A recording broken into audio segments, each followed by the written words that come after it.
নমস্কার। বলুন তো এই জিনিসটা কি? আপনি ভাবছেন পনির? না, ভাবছেন ধোঁকা? সত্যিই ধোঁকা খেয়ে গেলেন তো? এটা ধোঁকাও নয়, পনিরও নয়। এটি ডিমের একটা রেসিপি, আর খেতে দারুণ হয়। তার জন্য আপনাদের সবার প্রথমে কিছু বাঁধাকপি নিতে হবে, তাকে কুচিয়ে ফেলতে হবে। আমরা এখানে 400 গ্রাম মতো বাঁধাকপি নিয়েছি। প্রথমে বাঁধাকপিগুলিকে ভালো করে একটু শুকনো খোলায় নেড়ে নেবেন। ভালো করে নাড়াচাড়া করার পর দেখবেন শুকনো হয়ে আসছে, তখন এতে একটু বিট নুন মিশিয়ে দেবেন। দিলে এর মধ্যে থেকে জল বেরোতে আরম্ভ করবে, আবার নাড়তে আরম্ভ করবেন।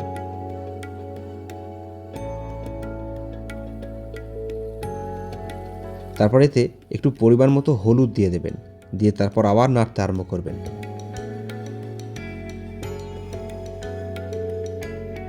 নাড়তে নাড়তে দেখবেন বাঁধাকপির কালারটি পোলাওয়ের মতো হয়ে গেছে। সেই সময় এর মধ্যে জল মিশিয়ে দেবেন পরিমাণ মতো, দিয়ে এটিকে সেদ্ধ করে নেবেন। এটি মোটামুটি 75% মতো সেদ্ধ করবেন। ওটিকে সেদ্ধ করতে দিয়ে এবার এই দিকে ডিমগুলিকে ঝটপট করে ফাটিয়ে ফেলবেন। আর ফাটানো হয়ে গেলে ওর মধ্যে গোলমরিচ গুঁড়ি, কাঁচা লঙ্কা কুচি, ধনেপাতা কুচি দিয়ে এবার ভালো করে মেশাবেন। কিছুটা মেশানো হয়ে গেলে তারপর এর মধ্যে দেবেন পরিমাণ মতো বিট নুন। তারপর বাঁধাকপিগুলি সেদ্ধ হয়ে গেলে এগুলিকে গুলে রাখা ডিমের মধ্যে দিয়ে দেবেন, দিয়ে ভালো করে মিশিয়ে নেবেন।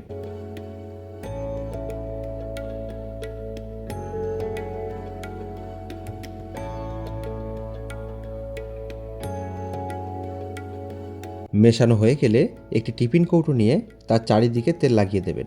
তারপর ওই বাঁধাকপি আর ডিমের মিশ্রণটি ওই টিফিন কৌটোর মধ্যে দিয়ে দেবেন, দিয়ে ভালো করে চাড়িয়ে দেবেন। এবার একটি পাত্রের মধ্যে জল নিয়ে এটিকে 40 মিনিটের জন্য ভাপাতে দিতে হবে, আর তারপরে এটি জমে যাবে। ততক্ষণে আপনারা এদিকে কিছু মশলা রেডি করে নেবেন। প্রথমে আদা, রসুন, কাঁচা লঙ্কা একসঙ্গে বেটে নেবেন, তারপর পেঁয়াজকে বেটে নেবেন, আর তারপরে টমেটো বাটা করে নেবেন। আর ততক্ষণে আমাদের এদিকে কিন্তু 40 মিনিট হয়ে গেছে, আর এটি দেখুন কীরকম কেকের মতো পুরো জমে গেছে। এবার এটি এখান থেকে বার করতে হবে। তার জন্য এটির ধার বরাবর ছুরি চালিয়ে বা কোনো চামচের দ্বারা গোল করে কেটে নেবেন। নিয়ে কোনো পাত্রের মধ্যে নিয়ে উল্টে দিলেই কিন্তু একটু চাপ দিলেই কিন্তু এটি বেরিয়ে আসবে। তারপরে এটিকে 4 চৌকো করে কেটে ফেলতে হবে। প্রথমে লম্বায় লম্বায় কাটবেন, আর তারপরে এটিকে ঘুরিয়ে দিয়ে আবার কাটবেন। তাহলেই দেখবেন ধোঁকা বা পনিরের মতো 4 চৌকো একটা শেপ এসে গেছে। আর এইখানে ভিডিওটা যারা এখনও দেখছেন কিন্তু চ্যানেলটি সাবস্ক্রাইব করেননি, তাদেরকে বলবো ভিডিওটি যদি ভালো লেগে থাকে চ্যানেলটিকে প্লিজ সাবস্ক্রাইব করে দিন এইরকম ভিডিও পাওয়ার জন্য। আর তারপরে এদিকে এগুলিকে ভেজে নিতে হবে, লাল লাল করে উল্টে পাল্টে এগুলিকে ভেজে নেবেন। আর এই রকম রান্না যখন আপনি করে আপনার গেস্টকে খাওয়াবেন, তখন সে সত্যি অবাক হয়ে যাবে, সে বুঝতেই পারবে না সে কি খাচ্ছে। এগুলি কিন্তু শক্তই থাকে, ভেঙে যাবার খুব একটা ভয় থাকে না, ভালোভাবেই কিন্তু এগুলো জমে যায়। তা আপনারা নর্মাল খুন্তি দিয়েও উল্টাতে পারেন। যদি তা দিয়ে উল্টাতে অসুবিধে হয় তখন দুটো খুন্তি বা চামচ ব্যবহার করে খুব সহজেই উল্টাতে পারবেন।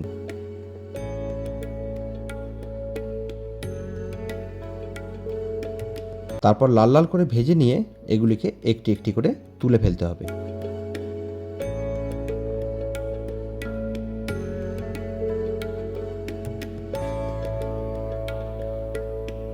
তারপর কড়ার মধ্যে তেল গরম করতে দিয়ে ওর মধ্যে তেজপাতা, এলাচ, লবঙ্গ, দারচিনি ফোড়ন দিয়ে ভালো করে ফোড়নটি ভেজে নেবেন।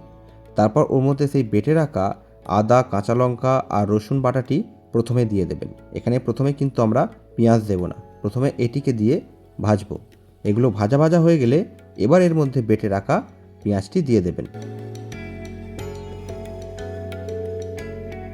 তারপর ভালো করে পেঁয়াজটি ভাজা ভাজা করে নিয়ে ওর মধ্যে বেটে রাখা টমেটোটি দিয়ে দেবেন, দিয়ে সেটিকেও ভালো করে একটু ভেজে নেবেন। এবার এইগুলিকে একটু ভাজা ভাজা করে নিয়ে এরপর কিছু গুঁড়ো মশলা দিয়ে দেবো। প্রথমে দেবো হলুদ গুঁড়ো, তারপরে দেবো লঙ্কার গুঁড়ো, তবে প্রথমে দেবো ঝাল লঙ্কার গুঁড়ো, আর তারপরে রং হওয়ার জন্য কাশ্মীরি লঙ্কার গুঁড়ো এখানে ব্যবহার করব। আর তারপর এগুলোকে একটু ভালো করে নেড়ে নেব। এগুলোকে ভালো করে নেড়ে মিশিয়ে নেওয়ার পরে এর মধ্যে দেবো ধনে গুঁড়ো আর জিরে গুঁড়ো। এগুলোকে দিয়ে ভালো করে নেড়ে নিয়ে এরপর দেবো নুন পরিমাণ মতো, দিয়ে সেগুলিকেও ভালো করে নেড়ে নেব।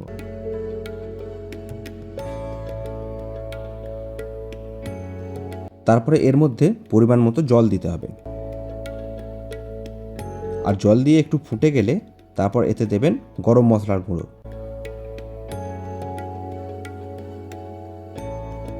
এগুলিকে ভালো করে মিশিয়ে নিয়ে এবার এর মধ্যে সেই ভেজে রাখা ডিমের বরফিগুলি দিয়ে দেবেন। তারপর পরিমাণ মতো জল দিয়ে এগুলিকে ভালো করে ফুটিয়ে নেবেন।